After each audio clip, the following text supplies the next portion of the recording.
വലൈക്കും വറഹ്മത്തുള്ളാ. ഞായറാഴ്ച ഇന്ന് നടന്ന 3-ാം ക്ലാസ്സിലെ ഫിഖ്ഹിന്റെ ചോദ്യപേപ്പറിന്റെ ഉത്തരങ്ങളാണ് നമ്മൾ നോക്കാൻ പോകുന്നത്. യോജിച്ചവ ചേർക്കാം. ഇസ്ലാം കാര്യങ്ങളിൽ രണ്ടാമത്തേത് ഏതാണ്? നിസ്കാരമാകുന്നു അല്ലേ? അടുത്ത നിസ്കാരം ദീനിന്റെ എന്താണ്? തൂണാണ്. നിസ്കാരത്തിന്റെ ഷർത്തുകൾ 5 ആകുന്നു. അടുത്ത് ശുദ്ധി 2 തരത്തിലുണ്ട്. അടുത്ത് വുളൂ ഇല്ലാത്ത അവസ്ഥയാണ് ചെറിയ അശുദ്ധി. നജസുകൾ നീക്കാൻ തൊഹൂറായ വെള്ളം തന്നെ വേണം. ഇന്നത്തെ പരീക്ഷ വളരെ സിമ്പിളായിരുന്നു. ഫിഖ്ഹിൻ്റെ പരീക്ഷ ഇത്ര സിമ്പിൾ ആവാറില്ല. പൊതുവെ ഫിഖ്ഹും ബിസാനുമാണ് കുട്ടികൾക്ക് ചെറിയ പ്രയാസം ഉണ്ടാവാറ്. പക്ഷേ ഇന്ന് ഫിഖ്ഹിൻ്റെ പരീക്ഷ വളരെ വളരെ സിമ്പിളായിട്ടാണ് നമുക്ക് തോന്നിയത്. നിങ്ങളുടെ അഭിപ്രായങ്ങൾ കമൻറ്റ് ചെയ്യാം. പിന്നെ അടുത്ത് വേർതിരിക്കാം. മുഖം കഴുകൽ എങ്ങനെ വേർതിരിക്കേണ്ടത്? വുളൂഇൻ്റെ ഫർളുകളാണെങ്കിൽ ഈ ലൈനിൽ എഴുതാം, വുളൂഇൻ്റെ ഷർത്തുകളാണെങ്കിൽ ഈ ലൈനിൽ എഴുതാം. വുളൂഇൻ്റെ ഫർളുകൾ, മുഖം കഴുകൽ വുളൂഇൻ്റെ ഫർളാണ്, അപ്പോൾ ഇവിടെ എഴുതണം. തലയിൽ നിന്ന് അല്പം തടവൽ വുളൂഇൻ്റെ ഫർളാണ്, ഇവിടെ എഴുതണം. വെള്ളം തഹൂറായിരിക്കുക അത് വുളൂഇൻ്റെ ഷർത്താണ്, അത് ഇവിടെ എഴുതണം. 2 കൈയും മുട്ടോട് കൂടി കഴുകുക അത് ഫർളാണ്, ഇവിടെ എഴുതണം. അടുത്ത് നിത്യ അശുദ്ധിയുള്ളവർക്ക് സമയമാവുക അത് ഇവിടെ എഴുതണം. അപ്പോൾ ഇവിടെ 3 എണ്ണം, ഇവിടെ 2 എണ്ണം, 5 എണ്ണം അല്ലേ? അടുത്തത് ശരിയാക്കി എഴുതാനാണ്. എന്താണ് ചോദ്യം? വുളൂഇൻ്റെ ഫർളുകൾ 4 ആകുന്നു. എന്താണ്? വുളൂഇൻ്റെ ഫർളുകൾ 6 ആകുന്നു. ഇവിടെ ചില കുട്ടികൾ 4 ആകുന്നു മാറ്റിയിട്ട് 6 ആകുന്നു മാത്രം എഴുതി. അതുകൊണ്ട് ഫുൾ മാർക്ക് കിട്ടൂല. കാരണം ഇത് മുഴുവൻ എഴുതണം. ഇവിടെ എഴുത്തും കൂടി പരിശോധിക്കുന്നുണ്ട്.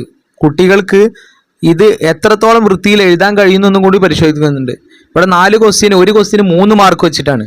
അപ്പോൾ വെറും 6 ആകുന്നു എഴുതിയാൽ 3 മാർക്ക് കൊടുക്കാൻ പറ്റില്ല. ഇതുകൂടി ഇവിടെ എഴുതണം. അതിനാണ് ഈ ഗ്യാപ്പ്. അടുത്ത അൽഹംദുലില്ലാഹില്ലദീ ജഅലൽ മാഅ ത്വാഹിറ എന്നുള്ളത് എന്താണ് വേണ്ടത്? തൊഹൂറ എന്നാണ്. അടുത്ത 3 ഔറത്ത് മറക്കുക വുളൂഇൻ്റെ ഷർത്താണ്. ഔറത്ത് മറക്കൽ വുളൂഇൻ്റെ ഷർത്താണോ? അല്ല, നിസ്കാരത്തിൻ്റെ ഷർത്താണ്. അപ്പോൾ വുളൂഇൻ്റെ മാറ്റിയിട്ട് നിസ്കാരത്തിൻ്റെ ഷർത്താണെന്നാണ്. അടുത്തത് ശാരീരിക ആരാധനകളിൽ ഏറ്റവും ശ്രേഷ്ഠമായതാണ് കുളി. വളരെ സിമ്പിൾ ചോദ്യമാണ്. നിസ്കാരമാണ് അല്ലേ? അപ്പോൾ ഇത് മുഴുവൻ എഴുതിയിട്ട് ബാക്കി നിസ്കാരം എഴുതണം. അടുത്തത് ഉത്തരം എഴുതാം. നിസ്കാരം നിർബന്ധമുള്ളത് ആർക്ക്? പ്രായപൂർത്തിയും ബുദ്ധിയും ശുദ്ധിയുമുള്ള എല്ലാ മുസ്ലിമിനും. അവിടെ എഴുതുമ്പോൾ ശ്രദ്ധിക്കണം, അക്ഷരത്തെറ്റ് വന്നാൽ മാർക്ക് കുറയും. പ്രായപൂർത്തിയും അതുപോലെ ബുദ്ധി ശുദ്ധി എന്നൊക്കെ എഴുതുമ്പോൾ കുറേ പ്രശ്നങ്ങളുണ്ട്. കുറേ അക്ഷരങ്ങൾ കുട്ടികൾക്ക് എഴുതാൻ പ്രയാസമുള്ള അക്ഷരങ്ങളുണ്ട് അവിടെ. അപ്പോൾ അത് ശ്രദ്ധിച്ച് എഴുതിയിട്ടുണ്ട്, ഫുൾ മാർക്ക് കിട്ടും. അക്ഷരങ്ങൾ തെറ്റില്ലാതെ എഴുതിയിട്ടുണ്ട്. അടുത്ത നിസ്കാരത്തിൻ്റെ ഷർത്ത് എന്നാൽ എന്ത്? വുളൂ ശരിയാവാൻ ചില നിബന്ധനകൾ ഉണ്ട്, അവക്ക് വുളൂഇൻ്റെ ഷർത്തുകൾ എന്ന് പറയുന്നു. കണ്ടോ, ഇതാണ് അതിൻ്റെ ഉത്തരം. വുളൂ ശരിയാവാൻ ചില നിബന്ധനകൾ ഉണ്ട്, അവക്ക് വുളൂഇൻ്റെ ഷർത്തുകൾ എന്ന് പറയുന്നു. അവ 5 ആകുന്നു. അടുത്തത് ഇത് വുളൂഇൻ്റെ ഷർത്താണ്, നിസ്കാരത്തിൻ്റെ ഷർത്താണ് ചോദിച്ചല്ലേ? അപ്പോൾ തെറ്റിയിട്ട് ഞാൻ പറഞ്ഞത് തെറ്റാണ്. ഇതാണ് അതിൻ്റെ ഉത്തരം. ശരിയാ, ഞാൻ പറഞ്ഞത് തെറ്റാ. ഇതാണ് അതിൻ്റെ ഉത്തരം. എന്താണ്? നിസ്കാരത്തിൽ പെടാത്തതും. ഇവിടെ നിസ്കാരത്തിൻ്റെ ഷർത്താണ് ചോദിച്ചത് അല്ലേ? എവിടെ നിസ്കാരത്തിൻ്റെ ഷർത്ത് എന്നാൽ എന്താണ്?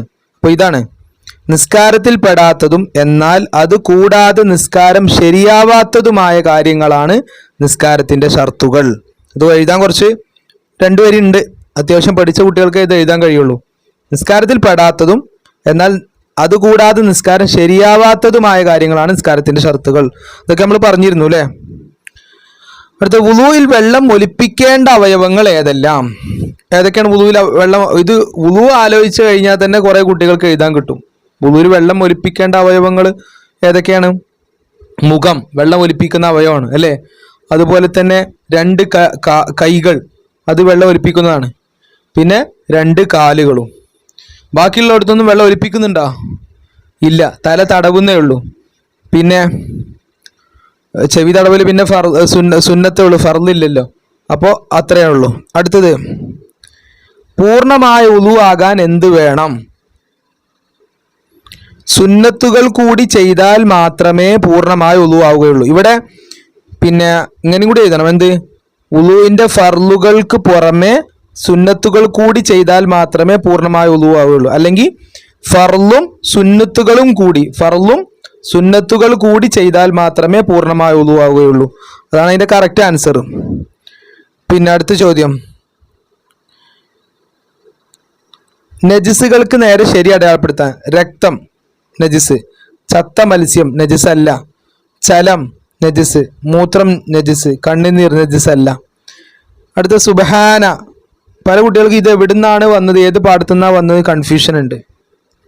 ഇവിടുന്നാണിത്. സുബ്ഹാനകല്ലാഹുമ്മ വബിഹംദിക അഷ്ഹദു അല്ലാ ഇലാഹ ഇല്ലാ അൻത അസ്തഗ്ഫിറുക വഅതൂബു ഇലൈക്. ഇത് തന്നെ പഠിക്കാത്ത കുട്ടികൾക്ക് പിന്നെ ഇതെന്തായാലും കിട്ടൂല. അപ്പോൾ ഈ ദുആ മുഴുവനായി പഠിക്കണം എന്നുള്ളതാണ് ഈ ചോദ്യം കൊണ്ട് ഉദ്ദേശിക്കുന്നത്. കാക്കൊല്ല പരീക്ഷ ആകുമ്പോഴേക്ക് ആ ദുആ മുഴുവനായി കുട്ടികൾക്ക് കിട്ടണമെന്നാണ് ഈ ചോദ്യം കൊണ്ട് ഉദ്ദേശിക്കുന്നത്.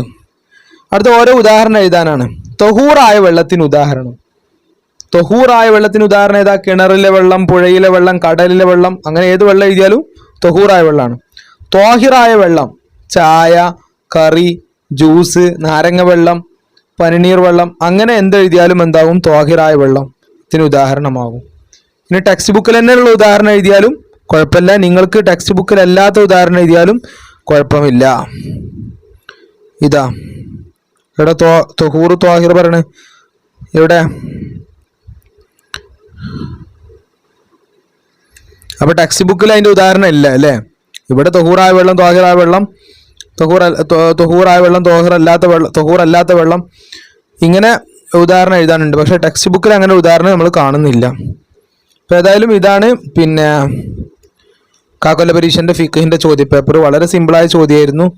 അപ്പോൾ എല്ലാവർക്കും നല്ല എളുപ്പമല്ലായിരുന്നോ? അള്ളാഹു എല്ലാവർക്കും നല്ല മാർക്ക് നൽകട്ടെ. അസ്സലാമു അലൈക്കും വറഹ്മത്തുള്ളാഹി.